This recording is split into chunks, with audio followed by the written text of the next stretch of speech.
Everyone, आज हम करेंगे वर्कशीट नंबर 143। आज की हमारी वर्कशीट मैथ्स की वर्कशीट है और आज की हमारी डेट है 29 दिसंबर 2020। क्लास 5 के लिए पिछली वर्कशीट में हम लोगों ने डिवीज़न स्टार्ट किया था। डिवीज़न के बेसिस पर हम 2 वर्कशीट्स कर चुके हैं और आज हमें वर्ड प्रॉब्लम्स दी गई हैं डिवीज़न पर ही। स्टार्ट करते हैं दिशा दीदी का पार्ट सेकंड। जो फर्स्ट पिछली जो हमारी वर्कशीट थी वो थी दिशा दीदी पार्ट 1। आज पार्ट सेकंड दिया गया है। हर वर्कशीट की तरह यहाँ अपना नाम, यहाँ अपने टीचर का नाम। आज बुक शॉप में दिशा दीदी को बहुत सारा काम है। आप उनके काम में उनकी मदद कीजिए ताकि वह जल्दी से फ्री होकर बच्चों को किताब से कहानियाँ पढ़कर सुना सके। फर्स्ट क्वेश्चन हमें दिया गया है। सबसे पहले दिशा दीदी को 576 किताबें डिब्बों में पैक कर उनकी डिलीवरी करवानी है। यदि एक डिब्बे में 24 किताबें आती हैं, 24 बुक्स आती हैं, तो दिशा दीदी को सभी बुक्स को पैक करने के लिए कितने डिब्बे चाहिए होंगे। तो सबसे पहली चीज़ जो मैंने आपको बताई थी, डिवीज़न हमें कैसे पता चलेगा कि हमें ज़्यादा चीज़ें दी गई हैं और कम चीज़ें पूछी गई हैं। जैसे कि यहाँ पर एक डिब्बे में 24 किताबें आती हैं और हमसे बोला गया है कि 576 किताबें किस में आएंगी। तो यानी कि ज़्यादा चीज़ें दे दी और कम चीज़ें पूछी गई हैं, तो हमें पता चल गया कि यहाँ पर डिवीज़न होगा। स्टार्ट करते हैं। हम लोगों ने आंसर यहाँ पर लिखा हुआ है। कुल किताबें कितनी हैं? 576। एक डिब्बे में किताब कितनी है? 24। तो कुल डिब्बे कितने चाहिए होंगे? 576 को 24 से डिवाइड कर देंगे, हमारे पास आंसर आ जाएगा 24। तो जो आप आंसर लिखेंगे, जैसे मैंने यहाँ पर 24 लिखा है, आप सिर्फ 24 नहीं लिखेंगे, इसके साथ साथ लिखेंगे 24 किताब, 24 डिब्बे, 24 डिब्बे। ये हो गया हमारा आंसर, 24 बॉक्सेस। नेक्स्ट स्टार्ट करते हैं। Next question. इसके बाद उन्हें 432 नई किताबें शेल्फ में लगानी हैं। एक शेल्फ में 16 किताबें आती हैं, तो टोटल हमें बताने की कितनी शेल्फ की ज़रूरत होगी। बुक्स हमें टोटल दी गई हैं, एक शेल्फ में कितनी बुक्स आती हैं ये हमें बताया गया है और हमें टोटल शेल्फ बताने की कितनी ज़रूरत होंगी हमें। तो कुल किताबें 432 हमने यहाँ पर लिखा है। एक शेल्फ में किताबें कितनी हैं? 16। तो कुल शेल्फ कितनी ज़रूरत पड़ेगी? 432 को 16 से डिवाइड कर दिया, हमारे पास आ गया 27 शेल्फ। 27 शेल्फ।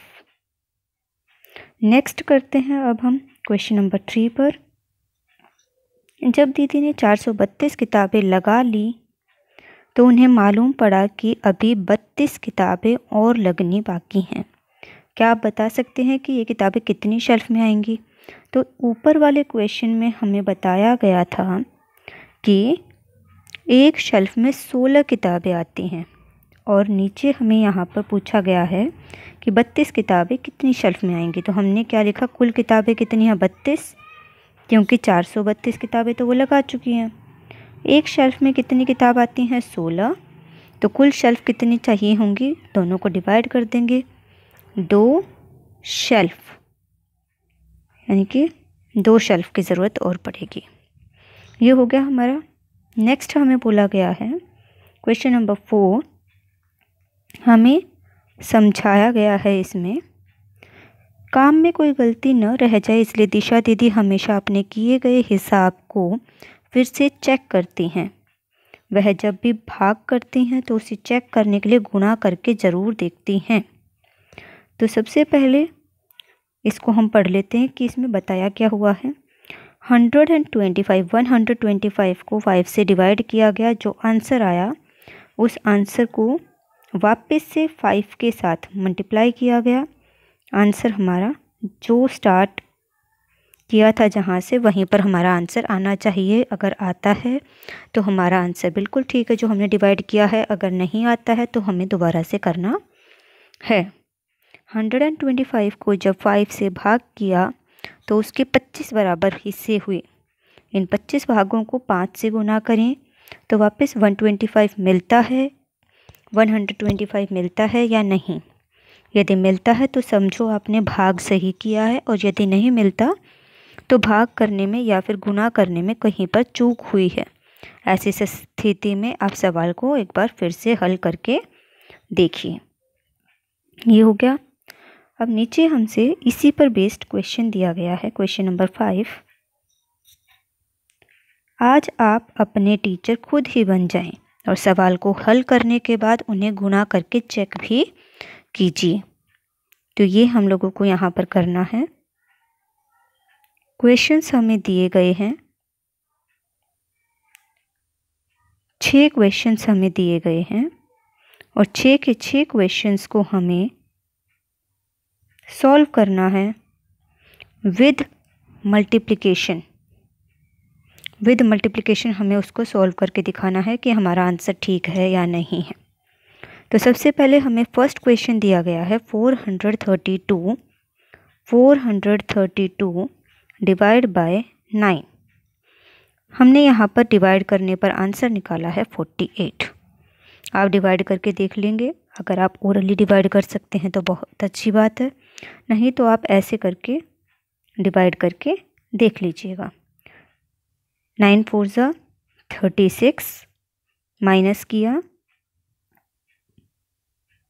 72, 2 हमने यहाँ से उतारा है, एंड 9 8 ज़ा 72। यहाँ हमारा आंसर कंप्लीट होता है। तो हमारा आंसर आ गया 48।